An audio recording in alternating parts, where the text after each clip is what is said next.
Hey guys, and welcome back to my channel. If you don't know me or if this is your first time here, my name is Jess and I am a mom of two and I work full-time. So for today I have part 2 in the time management series for working moms. Of course, if you're a dad or someone who just is very busy, a lot of these things may work for you. And even if you are a working mom as well, some of these tips you may have to kind of tweak to fit your own lifestyle and schedule. I really wanted this series to be something special for working moms and people who have very little time, because I know when I first started my journey as a mother, I was very overwhelmed by all the things that needed to be done and the lack of time and help to get those things done. So if you are like me and you are just trying to find a balance between work life and your home life and your kids, then this may be helpful to you. I really hope you enjoy this series and that it does inspire you or give you some new, different ideas. So my first tip for you today is to meal prep and plan. If you plan your meals, you will be much less likely to be last-minute shopping, going to the store 6 times a week, trying to get a dinner ready for every day. Meal prepping is very important when you have a family. Otherwise, everybody's saying, what's for dinner? What are we going to have? Are we going to go out to eat? Like every day. And spending a lot of money going out to eat because you had nothing planned that night. So it's best to, at the beginning of the week or at the end of the week, to start your meal plan. Whatever part of the week that you go grocery shopping, you have to meal plan before that day so that you have your list ready to go, and then you can get everything you need all in one trip. So there's different ways to organize your meal plans. You can get a dry erase board, which is a very popular method. That was Lachlan. Hi, baby. You can get a dry erase board and put it on the fridge or in the kitchen or wherever it is that you like to look at it. You can make lists on your phone, which for a long time that's what I did because it's super fast and easy. You just open up your memo app and then you just make your list of the things you need and what you're having each day. Or if you have a bullet journal or anything similar, you can actually just write down your grocery supplies and your meal plans right there. I prefer this method now. I'm actually going to talk about bullet journaling as one of my strategies as well. If you do use one of these, it's great because you can just kind of change it every week and it's right here and you don't have to look through a bunch of data to find it, and it's also a little bit more detailed and gives you freedom on how you want to organize it. So everything's all in one place. So however you want to organize your meal plans, you have to come up with a budget first. If you go to the store without a budget and without a list and without a plan, you end up walking out of that store with bags and bags of food that end up going in the trash at the end of the week. I am totally guilty of that. I have done that so many times in the past where I had so much extra food at the end of the week and it all just went bad, especially the produce and the fresh stuff. So when you make this plan for yourself, use fewer foods. The fewer foods that you use in your meal plan, the better. That means that you will not have waste and you will use everything that you purchased, meaning that it was a more effective system to use up everything in your fridge. So this doesn't work for people that need to have something completely different every day. If you're one of those people who say, I had broccoli yesterday, I really just don't want it today, then maybe this system may not work for you. But if you are really focused on your budget and making sure that you have enough for the week and you are okay with having some leftovers, then this is a really great system. Maybe 6 to 10 different ingredients to get and then use up all of those things in different recipes. The best way to do it is to go on Google and to search recipes for broccoli or recipes for salmon or shrimp. You'll get several recipes and you'll be able to just use the same ingredient or the same batch of ingredients to create all of your meals for the week. Sorry about my voice, by the way. I'm sick, so I have this gravelly smoker's voice and I don't even smoke. When you are actually prepping your food, I do it every Sunday, and I do it Sunday so that the meals are fresher throughout the week so that they're not sitting in the fridge a couple days before I intend to use them. Generally speaking, your meals will probably last 3 or 4 days. Some of them can last longer if they don't have any meat or fish or anything that is extremely perishable in them. Other foods you will have to throw out sooner than that. It just depends on whatever you're making. So I try to make the breakfasts that I'm going to make for Autumn and some of her lunch items on Sundays. I'll make a big batch of breakfast muffins, and that way I can eat them every day, or she can have them every day for breakfast, as much as a toddler's interest will allow. It's nice and quick to heat up through the week. Another favorite thing to meal prep is roasted vegetables, so putting vegetables in a tray in the oven along with some kind of protein, usually shrimp or fish for me, but you could always use chicken or any other thing that you'd like to eat. But putting all that in the oven and baking it for 15 to 20 minutes, depending on whatever it is you're baking, and then adding some rice and sauce to it. So that's a really quick, healthy, easy thing to do, and I like to do that every week. Okay, on to tip number 2, which is to do things together. All the way over there? Over there. Oh, you missed a spot. You missed a spot. Oh, yeah. Over there. You did, yes. Cleaning? Yeah. Is it fun? Yeah. In my case, I have a toddler and a 8-month-old, almost a 9-month-old, but don't remind me. And they love to play, they love to be with you. So if children are not with you, they see you cleaning and doing things all the time, but they're not involved, they get very restless, they start acting out, and they also they don't feel loved. They want, their mommy or daddy time, and they want to be with you.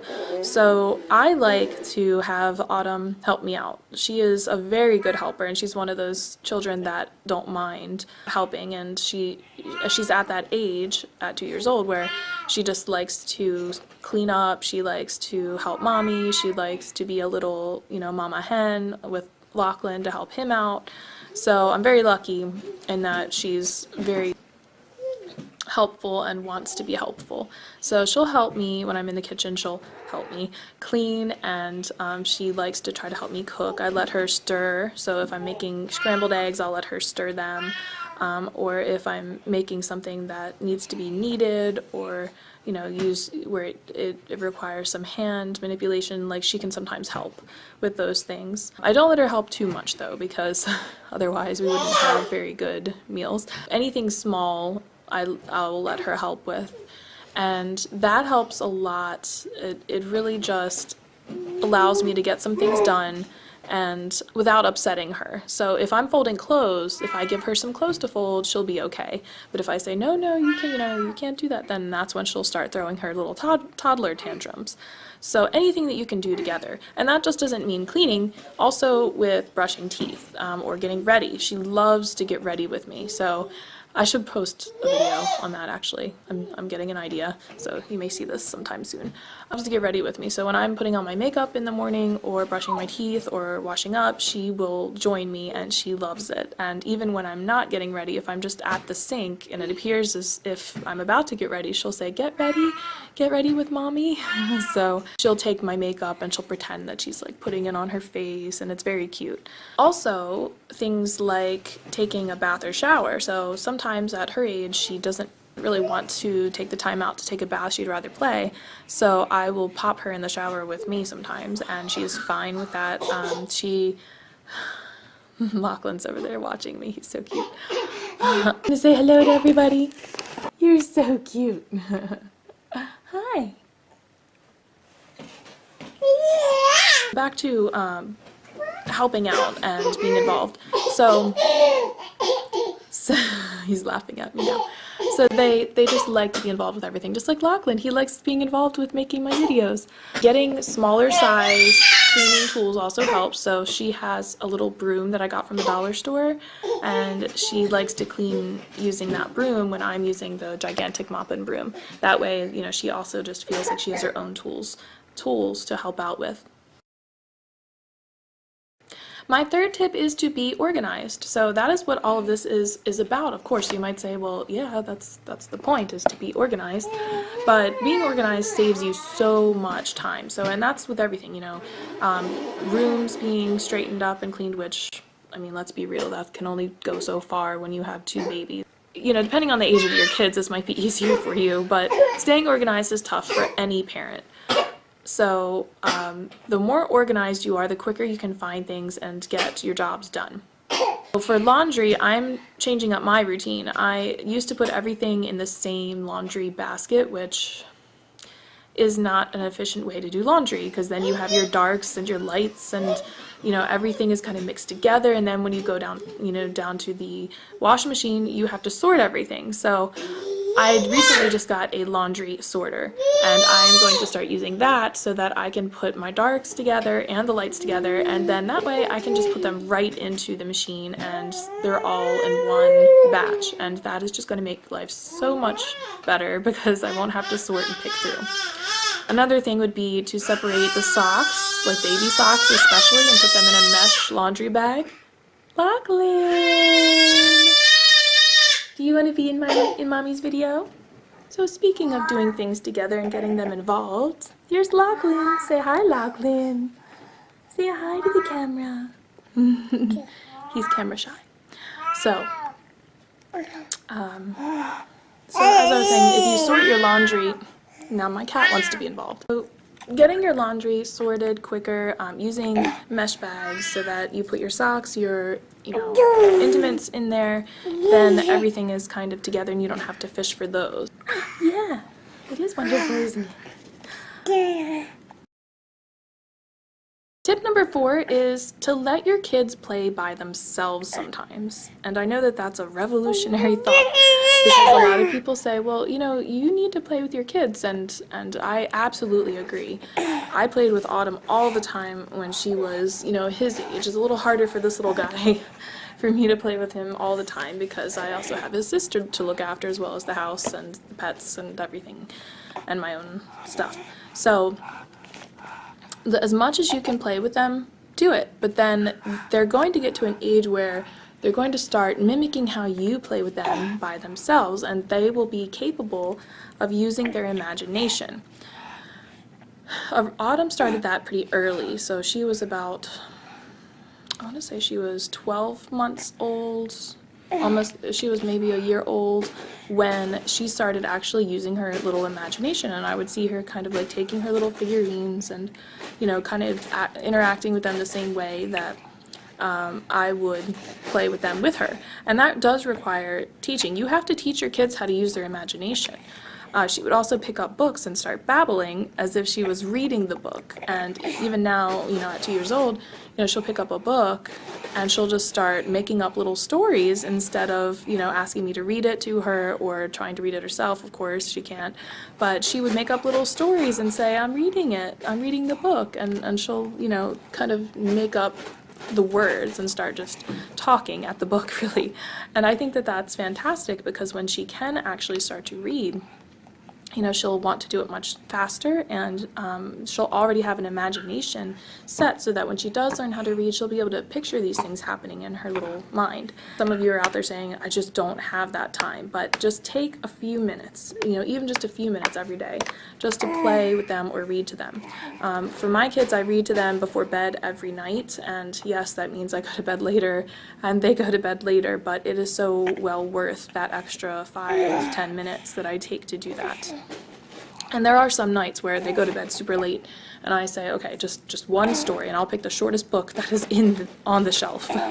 But if you take the time to do it, the rewards just go so much further than this stage of their life that they're in right now. Also teaching the kids to draw, so even when they're really little, you know, even, you know, 12 months, 1 year old, and just taking their little hands and, you know, tracing it with a pen or a marker or a crayon on the paper, even like the washable crayons, whatever, that really helps stimulate their imaginations too.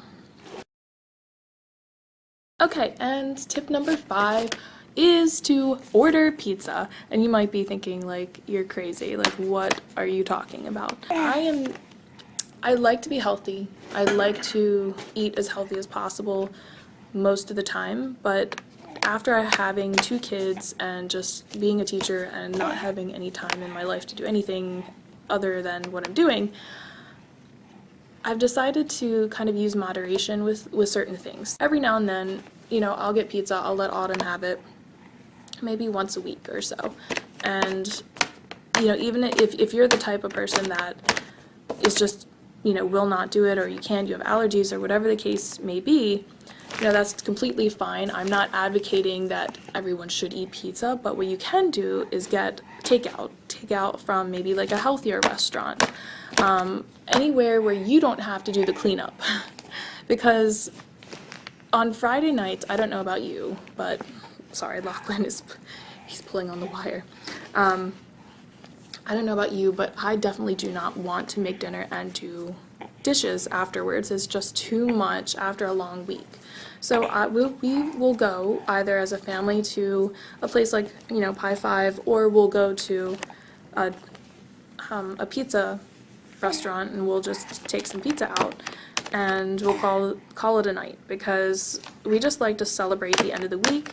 We like to kind of splurge a little bit, and we like to have something that's more delicious than just the normal, you know, healthier food that we normally eat. So again, like, some people are out there gonna be like, no, that's so bad for you, and I agree, it is bad for you, it really is. And I try not to eat bad as much as possible. So thank you so much for watching. I hope you enjoyed the video, and I will see you next time in my next one.